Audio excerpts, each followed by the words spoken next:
Injustice, the toxin of our society, the death of our children, the hatred towards our brothers and our sisters, that which diseases a nation, infecting, festering, burrowing, gnawing, chewing away at our plague-ridden flesh. Injustices justified by the stereotypes that blind and which we hide behind the veil of fear, too blind to know that this is a movement of rights, for you, me, us. The stereotypes that qualify our ignorance as elevation, masking the truth, masking the fear of watching the unorthodox run away with our traditional power, stealing our jobs, corrupting our families.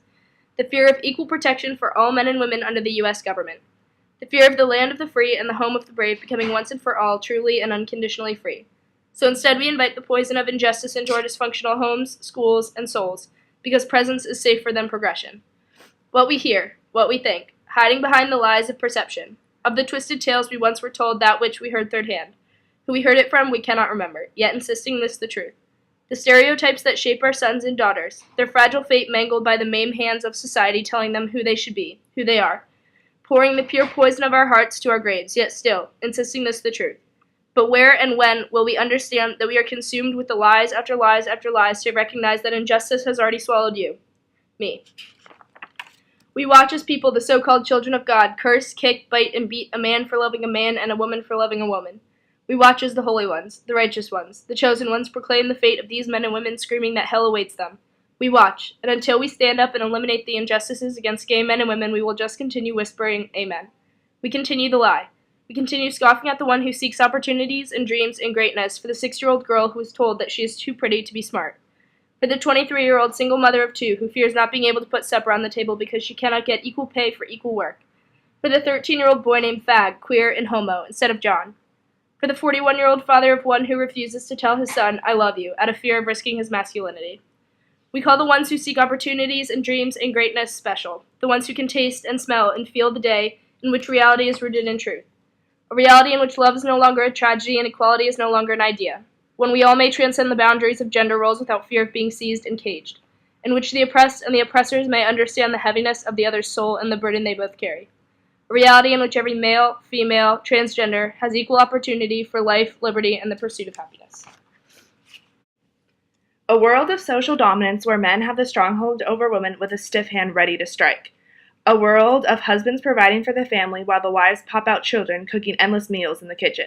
This is a world of passive women and patriarchal men that we no longer need to be a part of. But a world without men as the patriarchal figures is a world they fear, therefore resisting the change that needs to take place. Forget the perception of feminists as bra-burning lesbians and anti-feminists as men in suits. Feminism is a movement for everyone. A movement for all to end the sexism running through the veins of today's society. A feminism movement is not the only thing needed to fix the unequal world we live in. Non-traditional couples need the support too.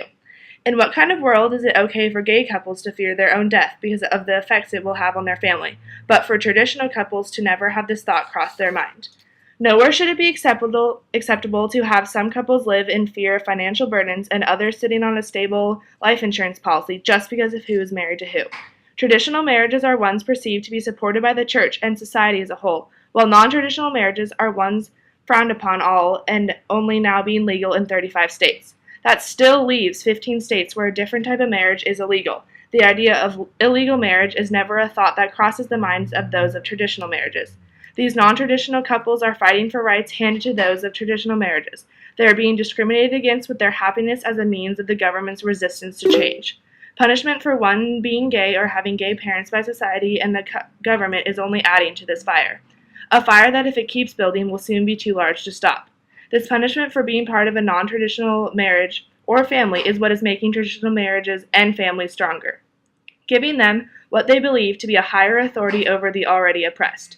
We need to establish a world where those with what they believe to have more rights are not the ones bashing on those without these same luxuries. We must all work together to make it so that everyone is on the same platform, making for a world where all are equal and all are protected by the most basic of rights that were meant for all by the people who founded this country. This world needs to be a place where a man does not have more power over a woman simply because he is a man. A place where a traditional couple does not have more rights and benefits than those of a non-traditional marriage simply because who is part of the marriage.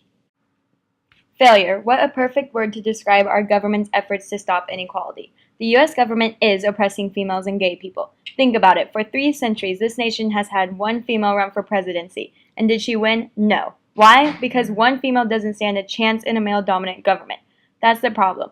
In the Congress, what gender dominates? The males. Maybe that's why they are referred to as Congressmen. Just look at the fact, 20 out of 100 senates are female. Our country loves being under the power of men, where men make and break the laws, where men decide on taxes, where men declare war. Women are not given a chance to contribute. This inequality is harsh.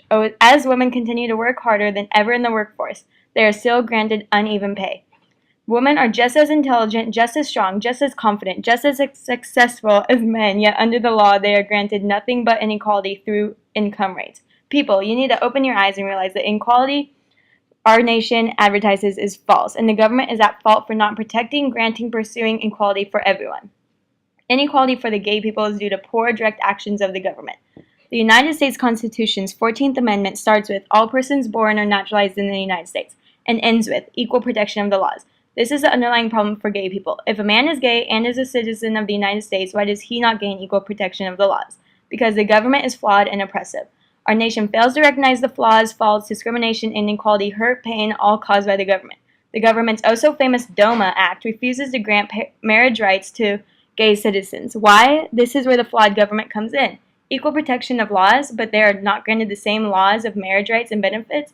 Ridiculous.